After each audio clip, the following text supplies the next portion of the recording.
Bonjour, j'aimerais vous parler d'une autre valeur fondamentale du ministère et celle-ci concerne la vie en réseau. En fait, nous avons appris par la Bible, surtout par l'apôtre Paul et par la révélation en Jésus-Christ et puis dans l'époque apostolique, l'importance du relationnel et l'importance d'une manière relationnelle de vivre en réseau. En fait, en regardant l'apôtre Paul, nous observons sa manière de s'adresser aux églises et aux chrétiens, aux frères et sœurs avec qui il est en relation. Et souvent, ces lettres, ces appels, ces interrogations, ces interpellations aux chrétiens vont toujours commencer avec mes frères, mes sœurs. Aux Corinthiens, il va dire, mais ouvrez vos cœurs comme nous nous sommes donnés à vous entièrement. Ouvrez vos cœurs à nous, recevez-nous.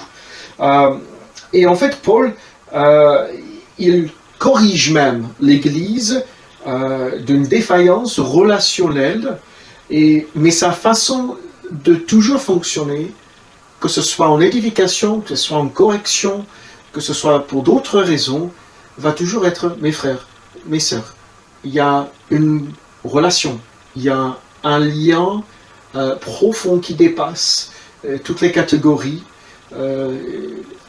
du ministère, du travail, de l'Église, etc.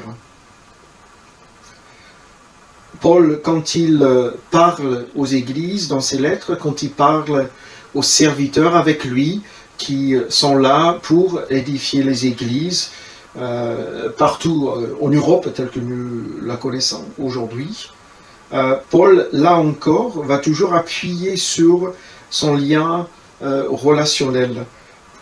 Il est constamment dans le souci de maintenir le lien, l'envoi de Tite, de Timothée, d'Épaphrodite, d'Épaphras, de Tychique, de plein de serviteurs.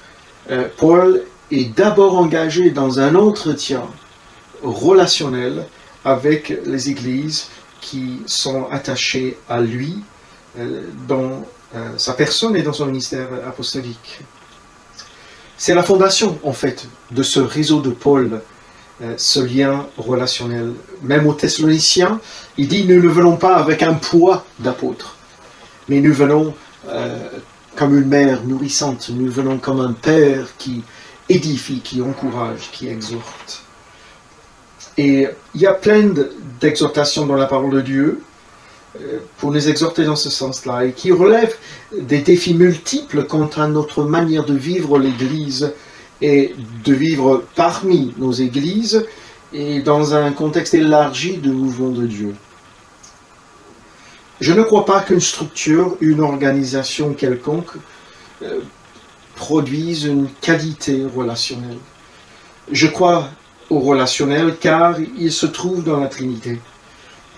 La structure de la Trinité, c'est la relation éternelle entre Père, entre Christ, Jésus et l'Esprit.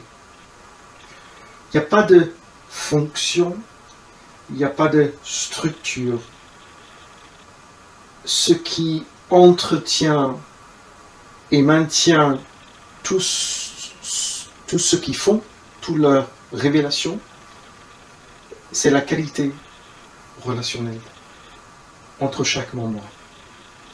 Alors je crois que nous avons besoin de retrouver ce fondement relationnel qui est clé pour la confiance, pour l'unité, pour l'interdépendance, pour la collaboration, pour la mission, et même en quelque sorte, s'il faut parler de fonction, je crois qu'une qualité relationnelle libère une autre mentalité par rapport aux tâches et aux missions et aux fonctions que nous pouvons concevoir. Un des textes fondateurs vient de Marc 10, lorsque Jean et Jacques, selon le texte, leur mère, posent la question à Jésus en disant « Est-ce que mes fils peuvent s'asseoir à la droite et à la gauche lorsque tu viennes dans ton royaume ?»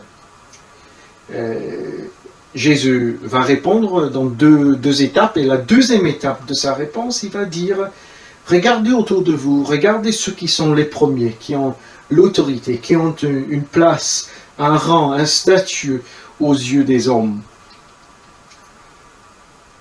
Et Jésus dit une simple phrase regarde comment ils dominent, regarde comment ils exercent cette autorité d'en haut.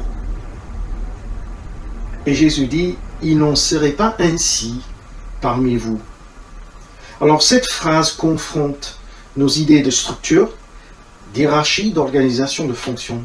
Car Jésus-Christ, il a nivelé le terrain en prononçant cette phrase. En fait, il nous lance un défi en disant, il y a besoin de trouver une nouvelle façon de vivre nos relations. Et de ne plus les vivre au travers de la fonction, ou les titres, ou la tâche. En fait, quand ces éléments sont présents, il y a une absence de relation apostolique. L'engagement personnel, le cœur à cœur, la relation authentique, l'appellation mes frères, mes sœurs, cet appel au cœur, ne peuvent pas exister. Alors, nous voulons revenir à cette priorité. Depuis une quinzaine d'années, nous vivons de manière relationnelle. Nous ne faisons pas partie d'une structure, d'une organisation, mais Dieu nous permet de vivre des relations proches, ouvertes, où il y a le partage de toute la vie. Et ce sont ces relations-là qui ont un sens.